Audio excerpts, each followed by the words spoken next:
ADD, attention deficit disorder, as they call it, can be a good thing. Give me a few moments and I'll explain to you how. ADD, or attention deficit disorder, can be a good thing. Now,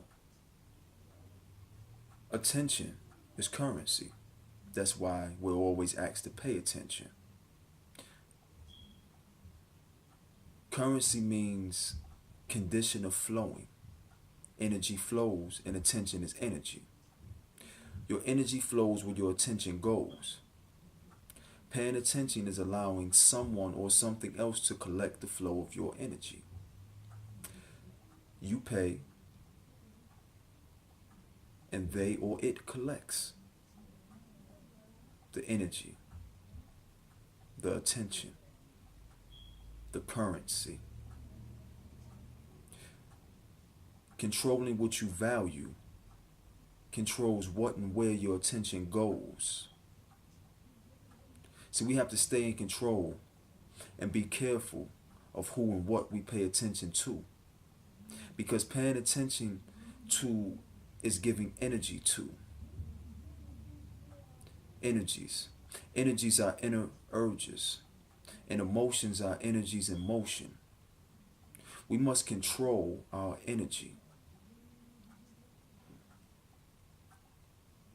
We must control our inner urges. We must control our emotions.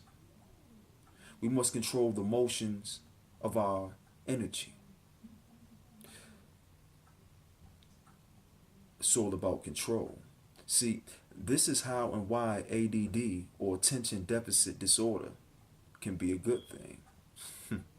See, the system of this parasitic system that we're living in requires your attention to survive. If you stop giving your attention to it, it won't be able to survive and it will die. So the lack of attention or the lack of ability of paying attention to this system is a good thing. Do you want it to live? Do you want it to die? See, the system wants you to give your attention to propaganda, illusions, distractions. So again, having an inability to pay attention to or give focus to the system and its propaganda is a good thing. Now, if it's happening at home, it's not a good thing. You should be able to focus at home and be able to pay attention to the curriculum inside your home, to the agenda inside of your home, or to the rules inside of your home. You should be able to pay attention and focus within your own environment. So I'm not saying that it's a good thing if your children lack the ability to focus when it comes to educating, being educated by their parents, when it comes to their ability of being able to retain information, or to be able to focus on information long enough to retain this information. What I'm speaking of is when children or parents are out in the world, out in this system, when children are in schools being forced to learn a curriculum that is unnatural, when they're being forced to learn in a way that is unnatural, and being forced to learn a curriculum which is really a programming or systematic training for work that they call school, that requires them to focus and pay attention because it wants to determine how good of a slave they'll be, how dedicated of a slave they'll be. Will they be able to focus? Will they be able to be programmed easily? Will they follow that program easily? Or will they reject that programming? Will they rebel against that programming? Will they refuse to give their attention to that programming?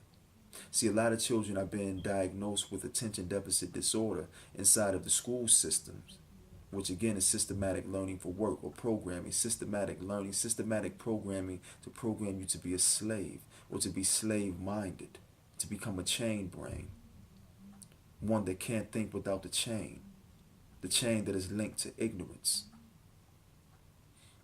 So And that environment, that toxic environment, that unnatural environment, attention deficit disorder can be a good thing, because unnatural environment shouldn't be forced on natural people. Unnatural ways of life shouldn't be forced on natural people. Natural people aren't supposed to function in unnatural environments. So rebellion to these unnatural and toxic environments is natural. Confinement isn't, especially if you're being spiritually, mentally, physically confined, emotionally, psychologically confined. See, we have to be very careful of where we're giving our attention and what we're giving our attention to, where, where we're allowing our energy to flow, and the condition of that energy that is flowing. This system requires your attention. The attention is the real currency. See, you value things because you've been taught, trained, programmed to think that certain things have value. Cotton and linen bills that you call dollars, that people value so much. How does a cotton and linen dollar bill have more value than a cotton shirt or the linen that you have on your sheets, linen fabric?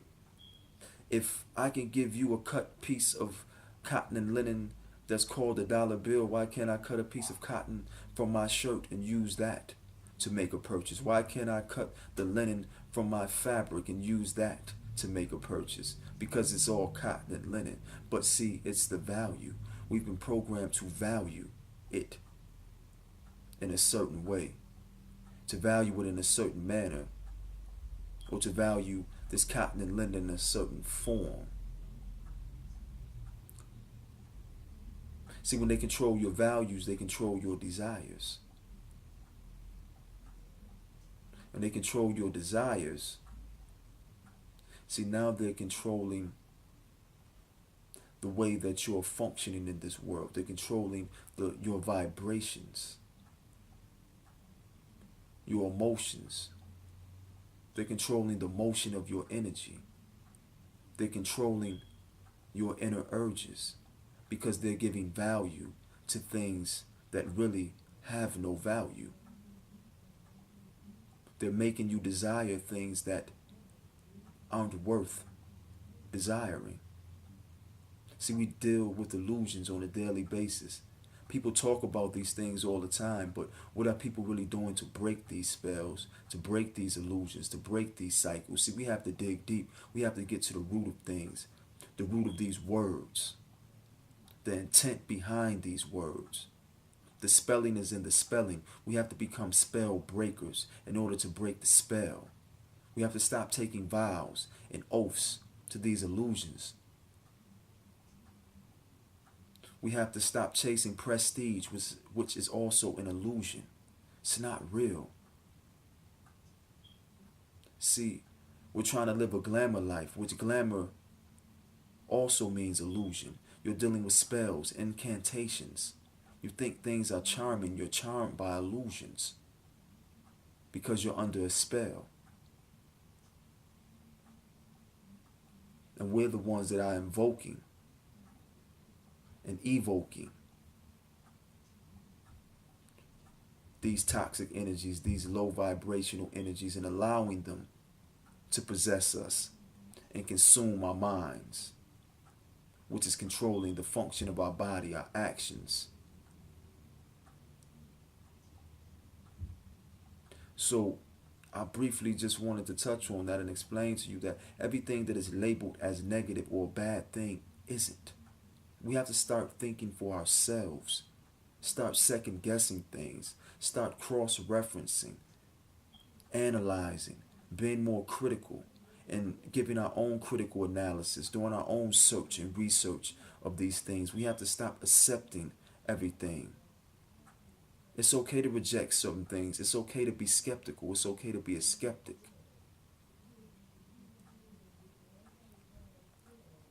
Some may think this is just my opinion. In my opinion, ADD can be a good thing.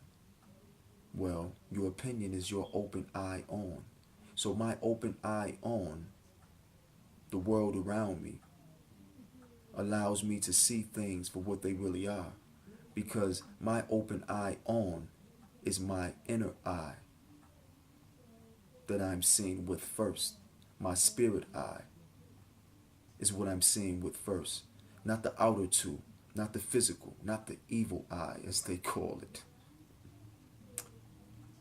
No, I'm talking about the divine eye. So, again, attention deficit disorder can be a good thing because lacking the ability to focus or give your attention to this parasitic system is definitely a plus. We need to detach more, and that's key to detachment.